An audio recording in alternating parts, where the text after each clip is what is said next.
Hello! Today I will show you how to cook a Ukrainian beet soup called borscht.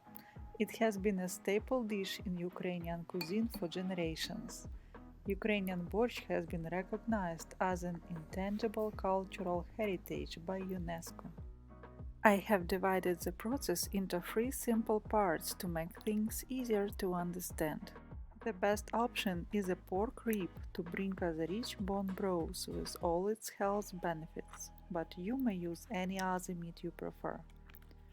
Cut it into pieces and transfer it to a hot skillet to fry until it's golden brown. This will help us to avoid the wet meat smell and give a more appetizing look by the end. While our meat is frying, boil only half a pan of water, so there is enough space for all the ingredients. Meat already smells delicious, and it is time to move it into the pan with the boiling water. Now we can cover the pan and cook it over low heat for about 1 hour. The first step is done. Step 2 is preparing a vegetable sauté, a main part of borscht. Here is a list of ingredients we are going to use. I have 2 small red beets, 1 carrot, 1 medium onion, and a half of bell pepper. In Ukraine we usually grate these vegetables, but I find out what if I smash them in a blender, the final result looks more appealing to my American friends and kids who are trying borscht for the first time. I'm chopping the veggies into smaller pieces for blending. Initially we crush only onion, carrots and bell peppers, then sauté them on a hot skillet with oil for about 5 minutes.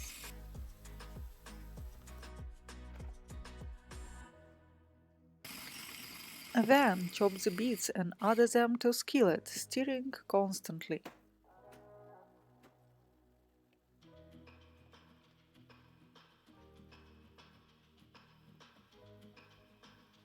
After an additional 5 minutes of frying, incorporate a small jar of tomato paste, ensuring a good mix.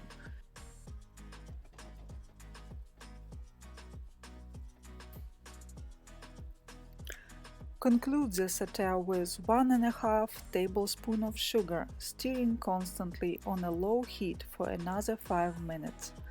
It is important to prevent the mixture from darkening. The entire cooking duration of sauté should range between 15 to 20 minutes.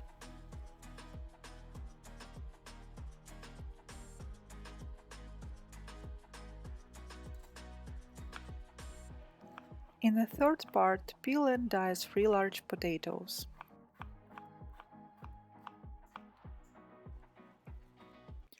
Following that, finely shred approximately half a head of cabbage. Opt for older cabbage if available, as it develops a more robust flavor and maintains its texture, even with extended cooking. Okay, good news! Preparation steps are done. Let's put it all together. After boiling ribs for an hour, they are now thoroughly cooked and tender. Proceed to transfer the potatoes and cabbage to the pot.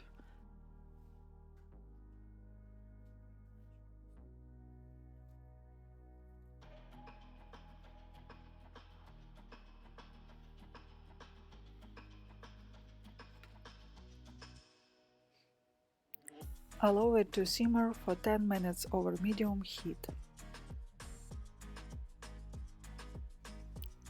It is important not to pour it all together with sauté, as its acidity can hinder the cooking process of cabbage and potatoes. After 10 minutes we can add our amazing zajarka, that's how it's called in Ukraine.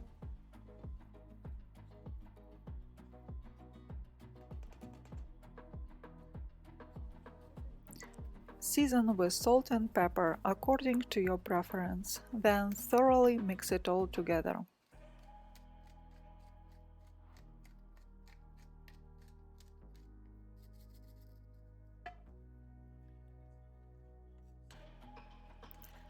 Recall earlier I suggested boiling only half a pot of water. Now it's a moment to add more water if it is a room. It is a wise practice to taste your soup at this point and adjust spices, salt or acidity as necessary. I love mine. Now cover the pot and let it simmer on low heat for 10–15 minutes. Once done, turn off the heat and you can consider your borscht ready. However, I prefer allowing it to rest for about 10 minutes and adding some beautiful touch.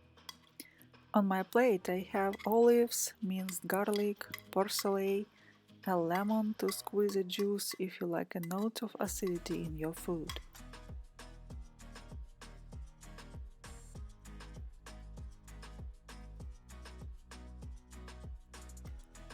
And only now it is ready.